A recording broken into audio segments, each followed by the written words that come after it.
कमर गर्दन सीधी, दोनों हाथ प्रार्थना मुद्रा में, आंखें बंद। एक बार ओम का उच्चारण करेंगे, लंबे गहरे श्वास।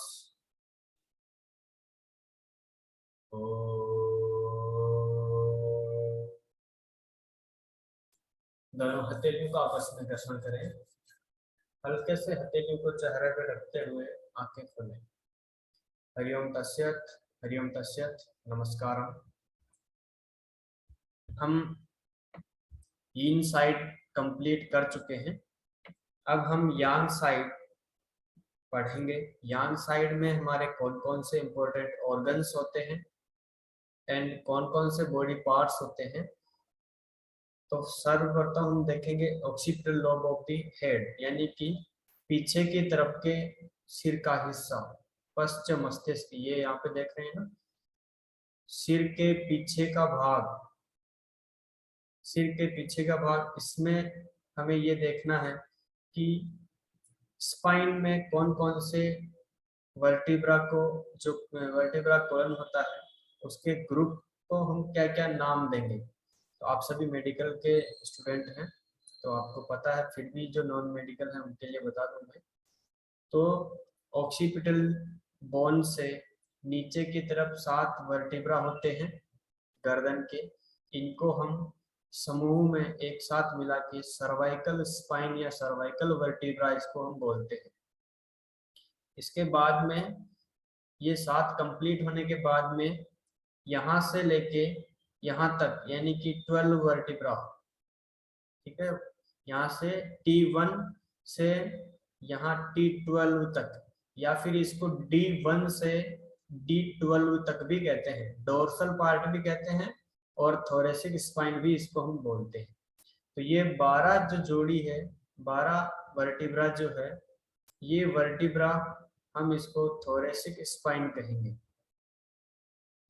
अगले 5 वर्टिब्रा ये लंबर वर्टिब्रा, लंबर स्पाइन होते हैं। पांचों को मिलाएंगे तो एक इसका नाम दिया गया है लंबर स्पाइन, ठीक है। मैं ये टर्म्स यहाँ पे इसलिए यूज कर रहा हूँ क्योंकि पेशेंट आएंगे ना, उनके स्पाइन का अगर एक्सरा और आपके पास MRI शो करेंगे वो कि डॉक्टर साहब मेरे इसमें कहाँ पे दिक्कत है, तो आपको उनको क्लियर करना होगा कि साहब आपके सर्वाइकल में दिक्कत हो गई है ना। इसके लिए आपको ये जानना जरूरी है कि सर्वाइकल होता कहाँ पे है, ठीक है। ये छोटी सी जानकारी है, सामान्य सी, मेरे ख्याल से सबको पता होगा, और जिनको नहीं पता उनको क्लियर हो चुका होगा। अब ये स्पाइनल कॉर्ड जो है, ये हमारे शरीर में इसका क्या काम है। यांग साइड में स्पाइनल कॉर्ड होता है, किडनी होते हैं, तो इनका क्या काम है, क्या फंक्शनिंग है इनकी, ये हमारे शरीर में क्या वजूद रखते हैं, इनका क्या महत्व है। तो जो हमारे शरीर में सेंस ऑर्गन, जहाँ से हमें सेंस कराती है हमारी स्किन, जो कि बॉडी का सबसे बड़ा ऑर्गन माना जाता है स्किन, वो हमें सेंस करवाती है। तो हमारे ब्रेन से नर्व निकलते हैं, न्यूरॉन, जो नर्व के इकाई सेल होते हैं जिसको न्यूरॉन बोलते हैं, वो आपस में मिलके नर्व्स का निर्माण करते हैं। तो ब्रेन से संदेश ले जाने का काम करते हैं, और जहाँ पे हमें सेंस हुआ है कुछ भी ठंडा गर्म, ठीक है, कुछ चुभ गया, उसका अगर हमें आभास हो तो वो तुरंत ब्रेन के पास पहुंचाता है। तो वो जो सेंस होता है हमें, वो नर्व के थ्रू होता है। तो वो सेंस कराने के लिए जो नर्व है, वो संदेश का वाहक बन के एक जगह से दूसरी जगह तक अपने संदेश को पहुंचाता है। इसके लिए ये नर्व्स होते हैं। तो इस नर्व्स के अंदर अगर कुछ गड़बड़ी हो जाती है, यानी कि 2 वर्टिब्रा के बीच में एक डिस्क होती है, और वो डिस्क को इंटरवर्टिब्रल डिस्क बोलते हैं। वो डिस्क एक लेवल तक हमारे बॉडी का प्रेशर सहन कर सकते हैं।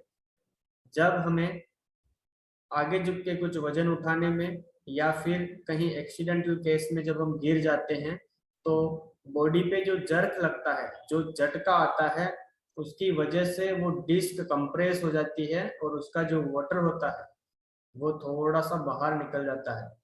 ये बाहर निकल के हमारे स्पाइनल कॉर्ड जो कि ब्रेन से निकल के स्पाइन में होते हुए जा रहा है, उनसे निकलते हैं छोटे छोटे ब्रांच, उनको कंप्रेस कर देता है, दबा देता है।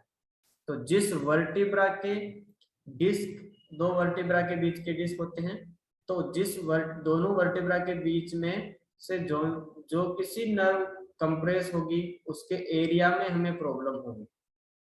यानी कि अगर L4 L5 दो वर्टिब्रा है, इन दोनों के बीच में एक डिस्क होता है, इन डिस्क के अगर कोई भी दिक्कत होती है, ये स्लिप हो जाती है और नर्व को कंप्रेस करती है, तो उनको बैक में दर्द होगा, क्योंकि lumbar vertebra L4 L5 lumbar में होता है। आगे हम इसका डिटेल और देखेंगे। तो वो एक तो फर्स्ट ऑफ ऑल तो लोकल पेन करेगा, ठीक है, बैक में दर्द होगा, कमर दर्द होगी। दूसरा कि ये यहाँ से जो एग्जेक्टिव नर्व यानी बाहर नर्व निकलती है ट्रांसवर्स दोनों तरफ, तो बायलेटरली जो नर्व निकलती है वो नर्व कहाँ पे अपनी सप्लाई दे रही हैं, उस सप्लाई देने वाले हिस्से में भी प्रॉब्लम होता है।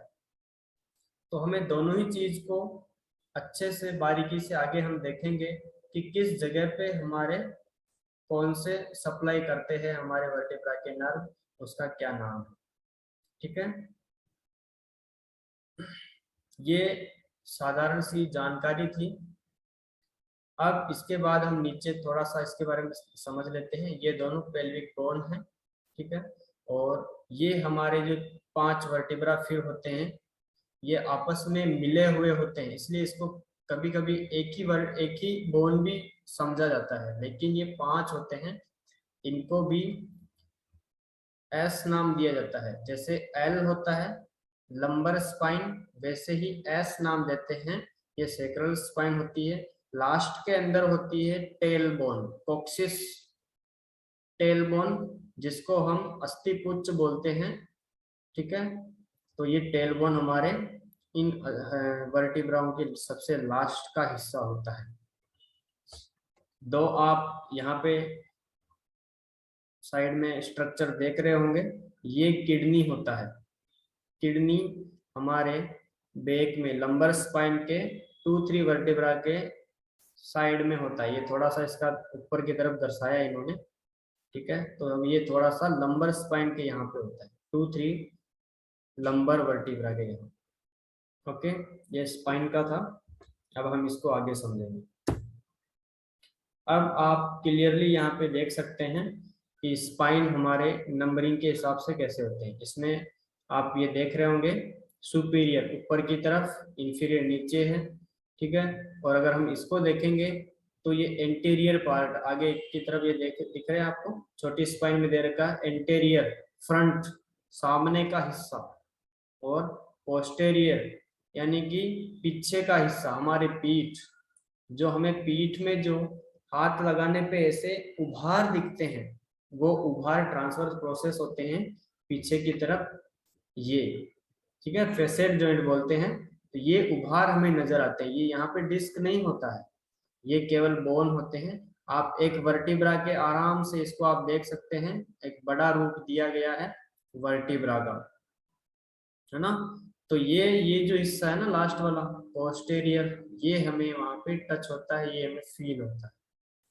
इसके आगे ये दोनों की तरफ प्रोसेस होते हैं, ठीक है, ये स्पाइनल प्रोसेस, और ये बीच में जो होता है ये हमारे कैनाल होता है, सेंट्रल कैनाल जिसको हम बोलते हैं, ये सेंट्रल कैनाल, जिसमें होके हमारे स्पाइनल कॉर्ड जाता है। ब्रेन से जो नर्व का गुच्छा निकलता है वो पूरा का पूरा बंडल इस रास्ते से होके जाता है। ये जो आप एक वर्टिब्रा का देख रहे हैं, ये सुपीरियर व्यू है, यानी कि आपको ऊपर से दिखाया गया, ये फोटो है ना, ये ऊपर से लिया गया है। साइड से फोटो लेंगे तो इस प्रकार से आएंगे, आप देख रहे हैं, और ये ऊपर से लिया गया है, इसलिए इसमें आपको क्लियरली आपको यहाँ पे मेंशन हो रहा है, ये आपको समझ में आ रहा होगा कि इतनी जगह होती है हमारे नर्व को निकलने के लिए। अब बात आती है कि नर्व कंप्रेस हो जाती है, किस वजह से? डिस्क की वजह से। ये वर्टिब्रा बॉडी है, ये लिखा हुआ है वर्टिब्रा बॉडी। यहाँ पे वर्टिब्रा बॉडी के ऊपर एक डिस्क रखा हुआ होता है। ये डिस्क कहाँ पे होता है? इस जगह पे। हमें एक एक चीज को अच्छे से समझना है। तो ये आपको दिख रहा होगा वर्टिब्रा बॉडी। ये मैं जो बना रहा हूँ ऐसे डिस्क होती है, इंटर वर्टिब्रल डिस्क, जिसको हम ये साइड के व्यू से देख सकते हैं। ये ठीक है, ये होती है हमारे डिस्क, जिसको मैंने, जिसकी तरफ मैंने तीर का निशान बनाया है। ठीक है, तो ये डिस्क होती है, ये वर्टिब्रा बॉडी के बीच में होती है। जब हमें कंप्रेस होता है, हमारे शरीर के दबाव इसके सहन होने से ज्यादा हो जाता है, तब ये डिस्क जो है वहां से स्लिप हो जाती है।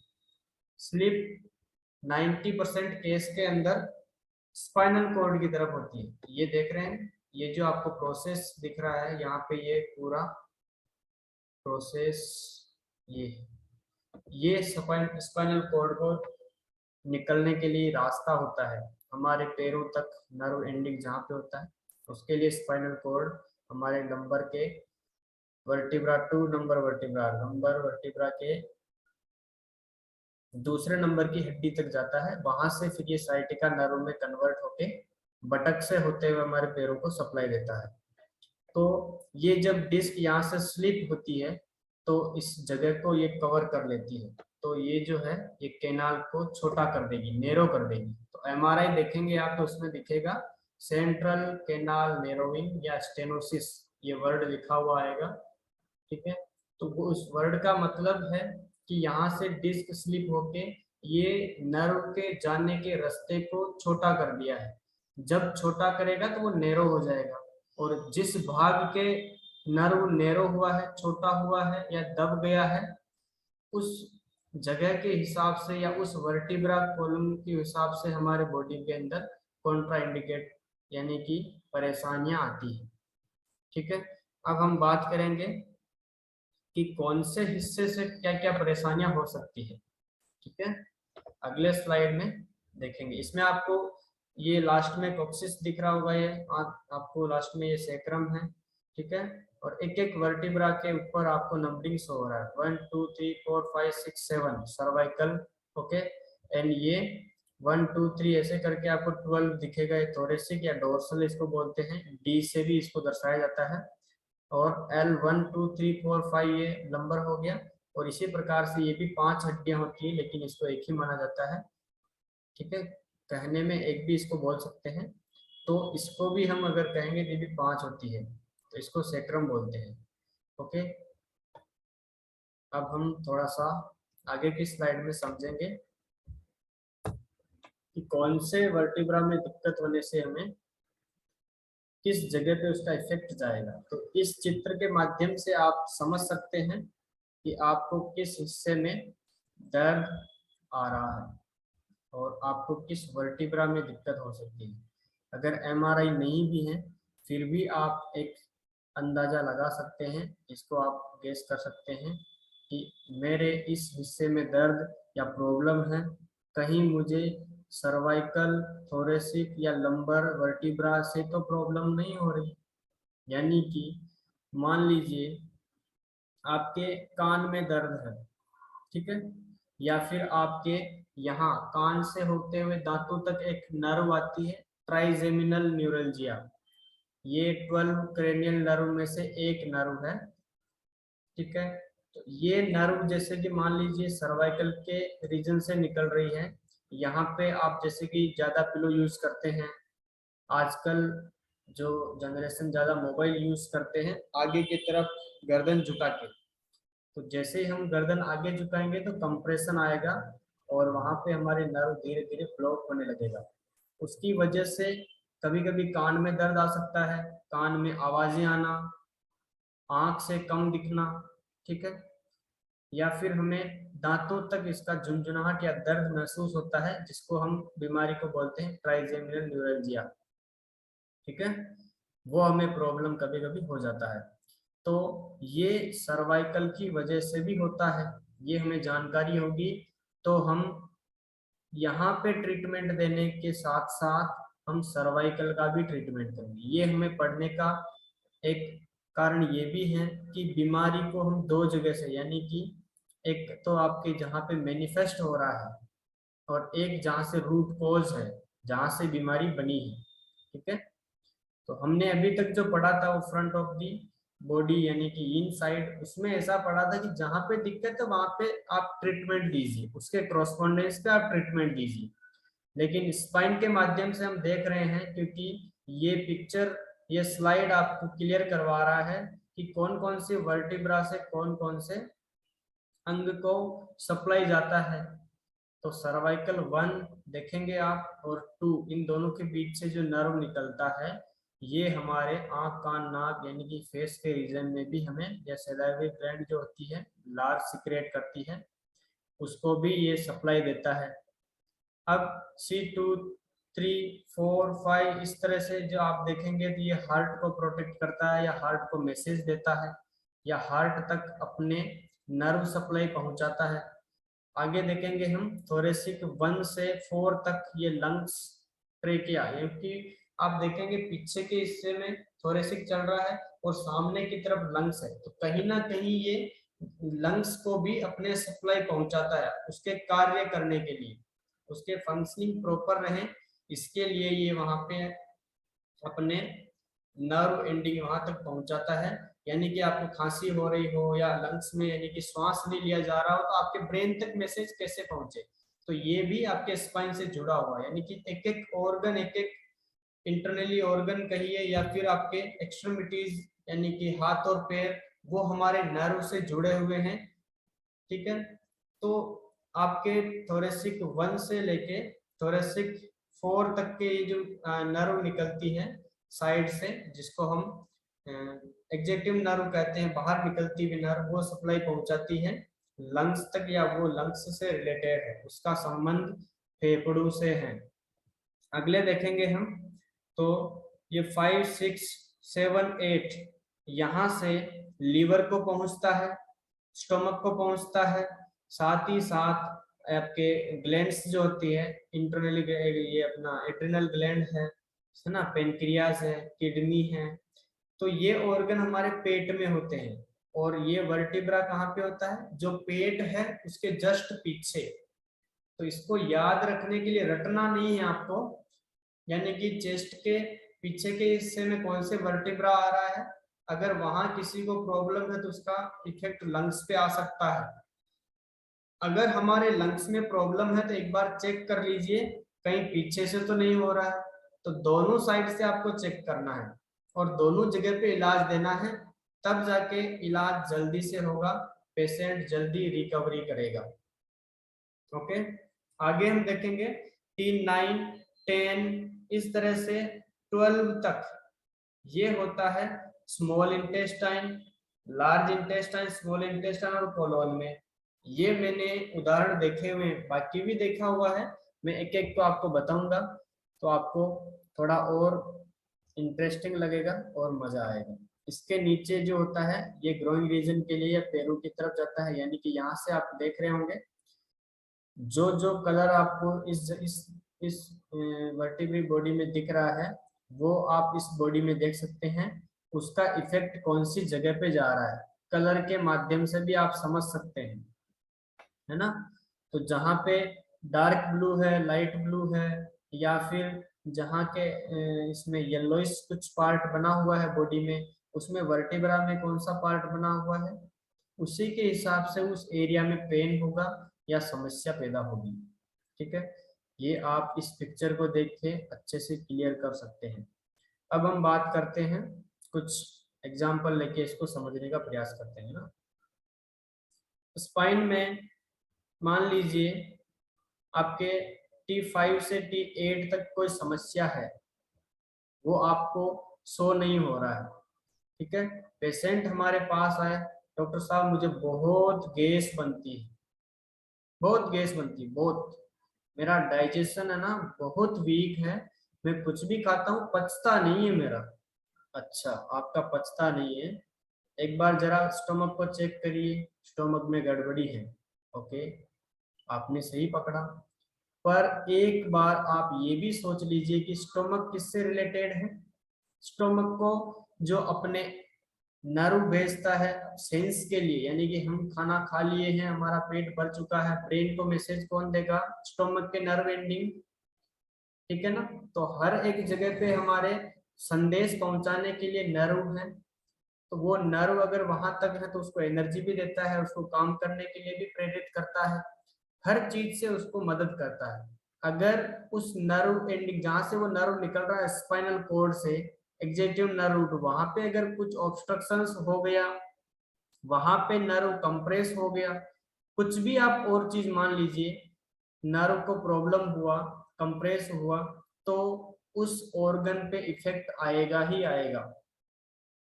और उस ऑर्गन पे इफेक्ट आएगा तो उसको हमें ऑर्गन लेवल पे भी ठीक करना पड़ेगा, और उसका जो स्पाइनल कॉर्ड में जहाँ पे जो नर्व फंसी हुई है या फिर जहाँ पे नर्व को कंप्रेस हो रहा है, उसको जब तक हम रिलीज नहीं करेंगे, उसको जब तक हम ठीक नहीं करेंगे, आपके पेट में गैस बनना, पेट में आपको अनकंफर्ट लगना, गुड़गुड़ आवाज आना, या फिर दर्द होना, ठीक है, ये सारी समस्याएं डाइजेशन की प्रॉब्लम बनी रहेगी। आराम कितना? 50% मान सकते हैं। तो पेशेंट कहेगा आप अगर एक ही जगह ट्रीटमेंट करेंगे तो डॉक्टर साहब 50% ठीक हो गया है, अब आधा रहा है। आधा कहाँ से ठीक होगा? आपको मैंने बताया, आप करेंगे ठीक हो जाएगा, ठीक है। इसका ट्रीटमेंट कहाँ देना है वो अगला पार्ट है, अभी हम थोड़ा सा इसको समझ रहे हैं। इसी प्रकार से किसी को कब्ज है, भयंकर कब्ज है, पेट साफ ही नहीं होता। अच्छा, पेट साफ नहीं होता, कहीं आंतों को संदेश देने वाले वर्टिब्रा जो है उनमें नर्व तो कंप्रेस नहीं हो रही है, ये भी तो हमें देखना चाहिए। तो एक ट्रीटमेंट तो हम लार्ज इंटेस्टाइन को देंगे, दूसरा ट्रीटमेंट हम सोचेंगे कि नर्व जहां से निकल रहा है एक बार चेक कर लेते हैं, और अगर चेक करने पे आपको कुछ भी नहीं मिलता है फिर भी ट्रीटमेंट दे दीजिए, इसका नुकसान कुछ भी नहीं है ना। जैसे फीवर होने पे हम टेबलेट डालते हैं, डोलो या और जो आप जानते होंगे नाम, उससे अगर फीवर चला जाता है तो हम उसको मानते हैं ओके। बट अगर किसी को फीवर नहीं है उसको थोड़ी देंगे कि भाई आपको फीवर नहीं होगा, आप ये डोलो ले लो।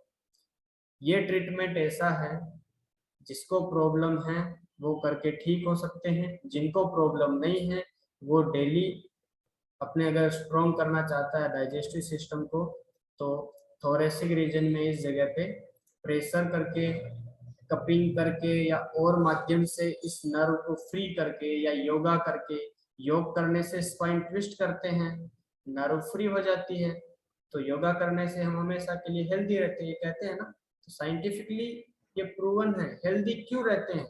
क्योंकि हम वहां पे ऑब्स्ट्रक्शन पैदा ही नहीं होने दे रहे हैं। जब प्रॉब्लम होगा वो अलग बात, हम प्रॉब्लम होने से पहले ही उसको नर्व को फ्री करके रख रहे हैं, तो हम बीमार कहाँ से होंगे? सीधी सी बात है ना। इसलिए योग करना चाहिए, योगाभ्यास डेली करना चाहिए, और जो आज इस क्लास में है कल उनको जरूर से सुबह योग क्लास में आना चाहिए। आज सुबह मैं थोड़ा सा मिस कर गया था क्योंकि मैं नाइट लेट हो गया, दिलीप जी को छोड़ने गए थे हम रेलवे स्टेशन, तो ये थोड़ा सा हमारी इशू हुआ था, बाकी मैं भी कर रहा हूँ, है ना। तो आप लोग रजिस्ट्रेशन कर चुके हैं तो योग क्लास का लाभ भी जरूर लें। अब मैं एक आपको इंसिडेंट बताता हूँ यहाँ पे, लार्ज इंटेस्टाइन के संबंधित। मेरे सिस्टर जो है उनके देवर, उनका एक्सीडेंट हुआ, उनके T11 और 12 फ्रैक्चर हुआ, और यहाँ पे उनके ऑपरेशन भी किया डॉक्टर ने। जो ये फ्रैक्चर हुआ इसमें नर्व इतनी कंप्रेस हो गई कि उनको मोशन का सेंस ही गायब हो गया।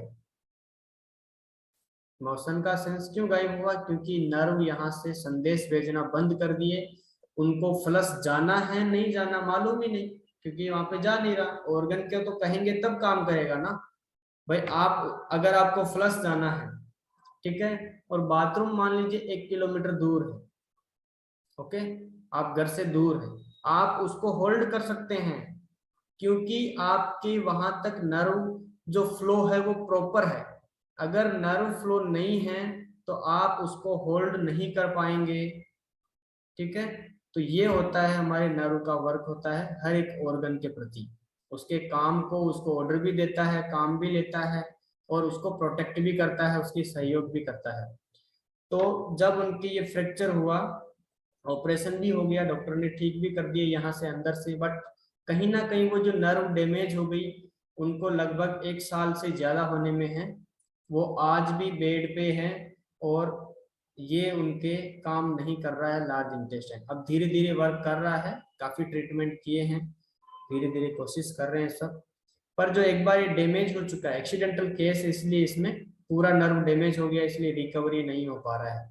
तो आप देख सकते हैं कि इस जगह पे चोट आई तो ये पूरा वर्क करना बंद कर दिए, इसमें कुछ भी चोट नहीं आई है, ये अपनी जगह पे सेफ था, लेकिन इसको ऑर्डर देने वाले या इसको काम करवाने वाले जो इसके कंट्रोलर है, जो नर्व है, वो कहीं ना कहीं डैमेज हो गई।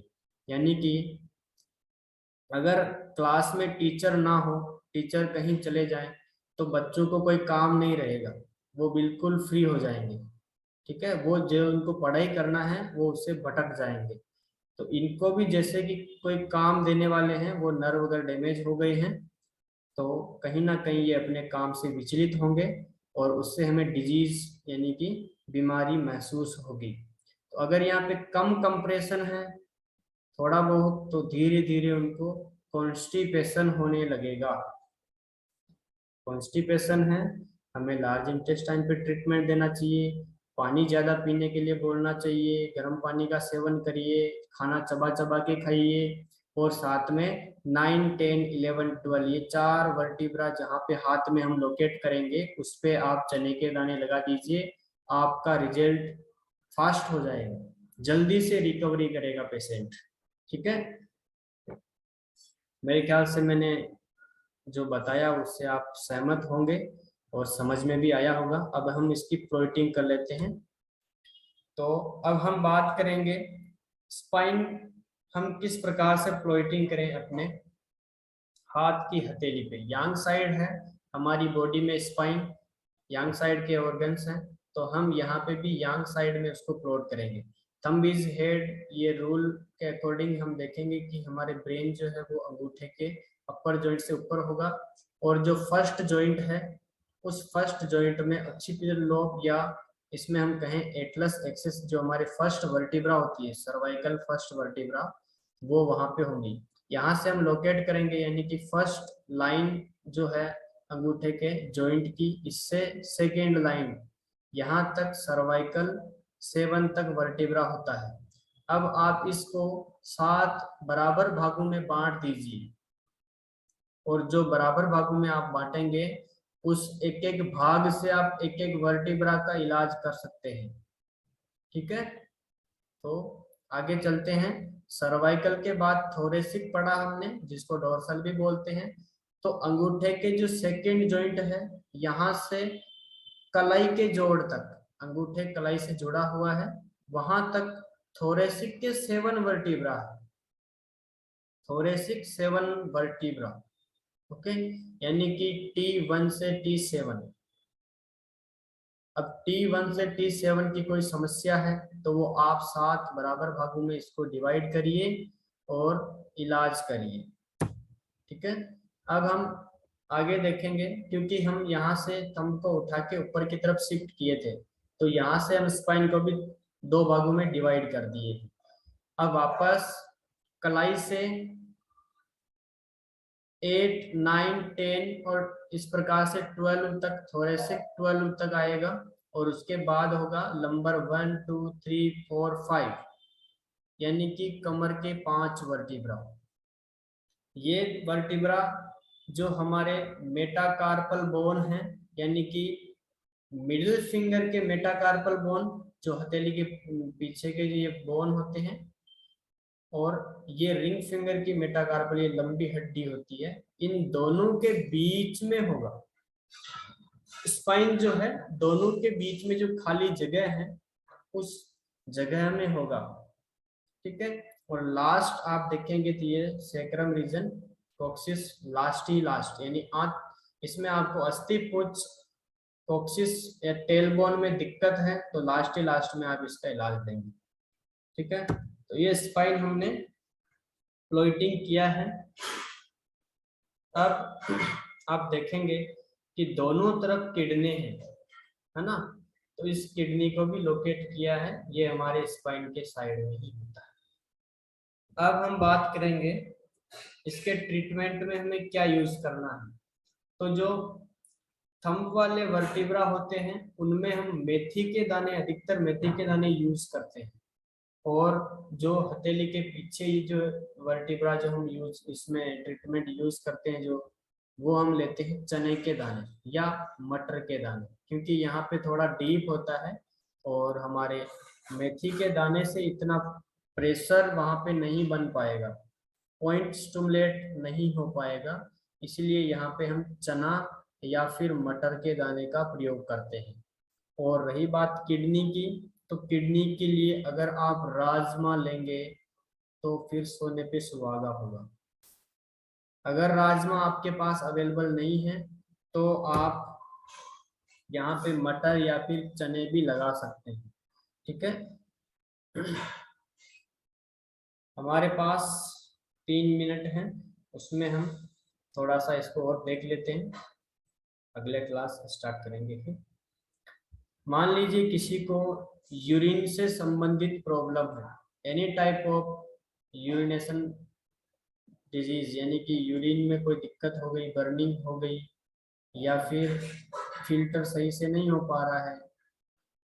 ठीक है, नेफ्राइटिस हो गया, यानी कि ये जो छालने वाली जो छलनी होती है, अगर हम लोकल लैंग्वेज में कहें, जो नेफ्रॉन होते हैं वो फिल्टर करते हैं, तो ये नेफ्रॉन, इसके छोटी इकाई होती है, छोटी एक सेल जो होती है ना, उनको नेफ्रॉन जो होती है, उनमें अगर सूजन आ जाती है, रेडनेस हो जाती है, इन्फ्लामेशन जिसको हम बोलते हैं वो हो जाती है, उस बीमारी को बोलते हैं नेफ्राइटिस। तो नेफ्राइटिस हो गई या किडनी की और कोई भी समस्या हो गई, तो आप इस जगह पे दबाव देंगे, या फिर आप इस जगह पे मेथी के दाने का गुच्छा भी लगा सकते हैं खैर, लेकिन इस पे हम ज्यादा महत्व देते हैं राजमे को। राजमे का एक ही दाना काफी होता है, और हमने देखा था क्रॉसपॉन्डेंस जब हम पढ़ रहे थे, तो वहां पे समानता का सिद्धांत, जो जैसा दिखता है वो कहीं ना कहीं उस ऑर्गन को फायदा पहुंचाता है। तो हम यहाँ पे राजमा लगाएंगे तो बेनिफिट हमें निश्चित ही होगा, लाभ मिलेगा। जो आप देख रहे हैं ये लंबर वर्टिब्रा, यहाँ से साइटिक नर्व निकलती है जो कि बटक से होते हुए हमारे पैरों की तरफ जाती है।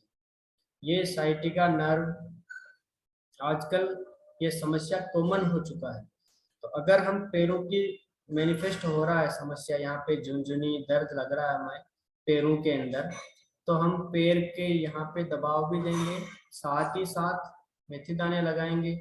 अब ये तो हो गया हमारे पैरों के जो हमें मैनिफेस्ट हो रहा है बीमारी, वहां से हम इलाज कर रहे हैं।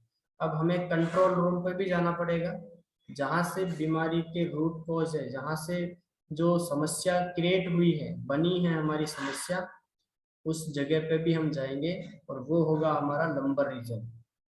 ठीक है, तो L4 L5 इस प्रकार से आपको MRI में दिखेगा, और उसके अकॉर्डिंग आप उसके लोकेट करके उस वर्टिब्रा को ट्रीटमेंट देंगे।